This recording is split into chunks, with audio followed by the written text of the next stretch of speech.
बड़ी खबर की दिल्ली विधानसभा चुनाव के लिए भारतीय जनता पार्टी ने अपनी चौथी लिस्ट जारी कर दी है। भारतीय जनता पार्टी ने अपनी चौथी लिस्ट में 9 उम्मीदवारों के नामों का ऐलान किया है। दिल्ली कैंट से भुवन तंवर को टिकट मिला है। बवाना से रविंद्र कुमार प्रत्याशी बनाए गए हैं। संगम विहार से चंदन कुमार को टिकट मिला है। त्रिलोकपुरी से रविंद्र उज्जैन, ग्रेटर कैलाश से शिखा राय को प्रत्याशी बनाया गया है।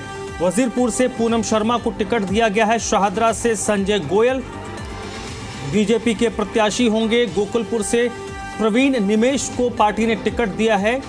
बाबरपुर से अनिल वशिष्ठ को भारतीय जनता पार्टी ने चुनावी मैदान में उतारा है।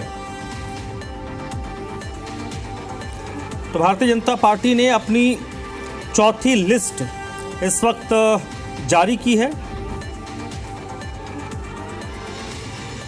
दिल्ली विधानसभा चुनाव में नामांकन का जो दौर है वो अपने अंतिम चरण में है और आखिरी वक्त में भारतीय जनता पार्टी ने अपनी चौथी लिस्ट जारी की है। 9 उम्मीदवारों के नामों का ऐलान भारतीय जनता पार्टी ने अपनी इस चौथी लिस्ट में किया है।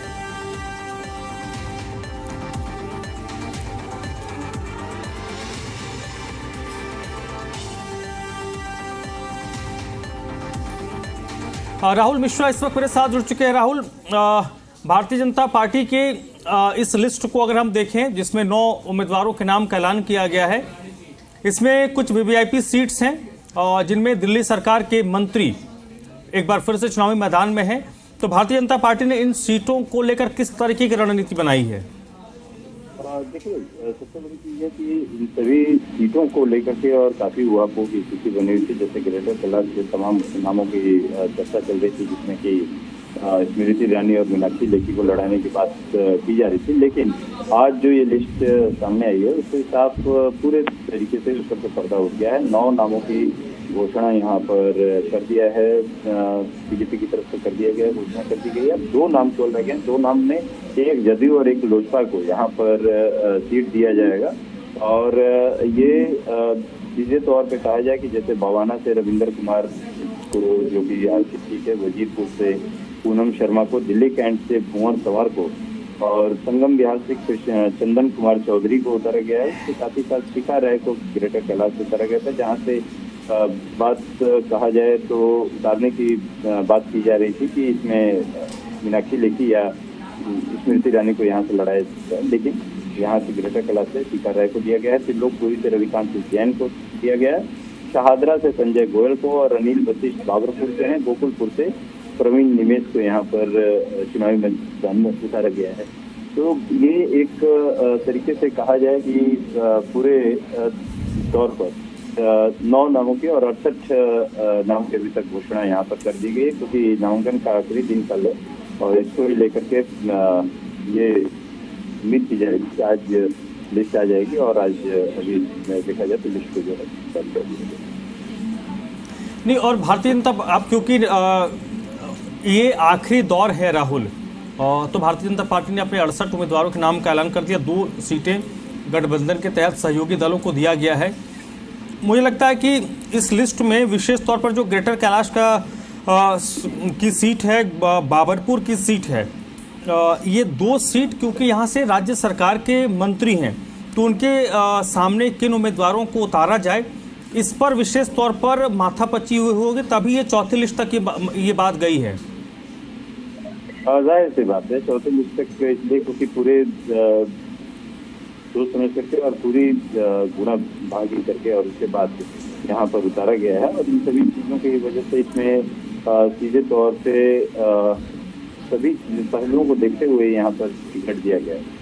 और अब चौथी लिस्ट क्योंकि जारी कर दी गई, नामांकन की अंतिम प्रक्रिया चल रही है। नामांकन कल आज का आखिरी दिन है और इसी वजह से यहाँ पर जो चौथी लिस्ट जो जारी की गई है उसमें तमाम नामों की घोषणा। आप दिल्ली कैंट की भी बात करें तो दिल्ली कैंट भी एक ऐसी सीट थी जिसपे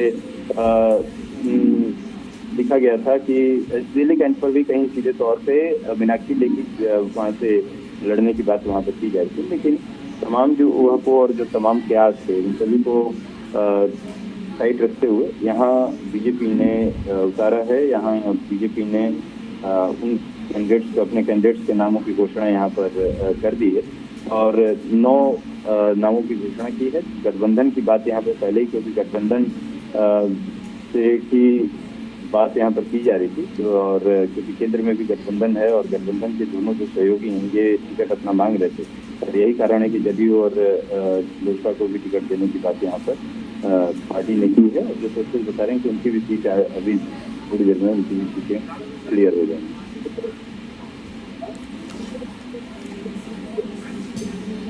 और ये जो गठबंधन के तहत 2 सीटें एक जेडीयू को और एक एलजेपी को राहुल दी गई है।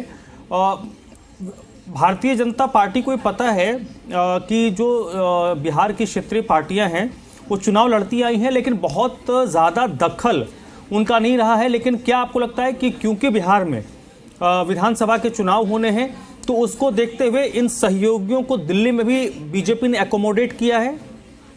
आप सही कह रहे हैं कि उनको देखते हुए यहाँ पर एकोमोडेट किया गया है, और यही कारण है क्योंकि बिहार में भी जल्दी चुनाव होने वाले हैं, और उसको देखते हुए ही यहाँ पर एक नेगोशिएटिंग टेबल पे आप आगे बैठ सकते हैं कि आपको हमने दिल्ली में भी जगह वहाँ पर दी थी, और यही कारण है कि इसको देखते हुए सारी की सारी जो सीटें यहाँ पर भी दिया गया है। यहाँ पर भी उनको 2 सीटें यहाँ पर दी गई है, और क्योंकि लोजपा भी उनका सहयोगी रहा है और जदयू भी, दोनों सहयोगियों, बिहार इलेक्शन भी नजदीक है, तो इसको एकोमोडेट करना इसकी बात की आवश्यकता है। और इसको क्योंकि आगे जब आप नेगोशिएटिंग टेबल पर बैठेंगे तो वहाँ पर अच्छे से नेगोशिएट कर सकते हैं, और यही कारण है कि यहाँ पर गठबंधन की मजबूरियों को और गठबंधन के धर्म को यहाँ पर फॉलो करते हुए कुछ कर दिया गया।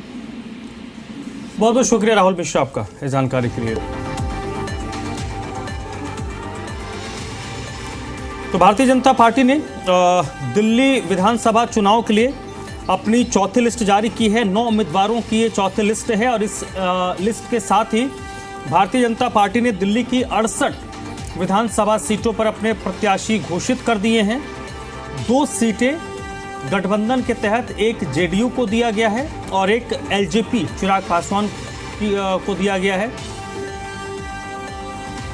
आज की अगर हम बात करें, जो चौथी लिस्ट है उसमें 9 उम्मीदवारों के नाम का ऐलान हुआ है।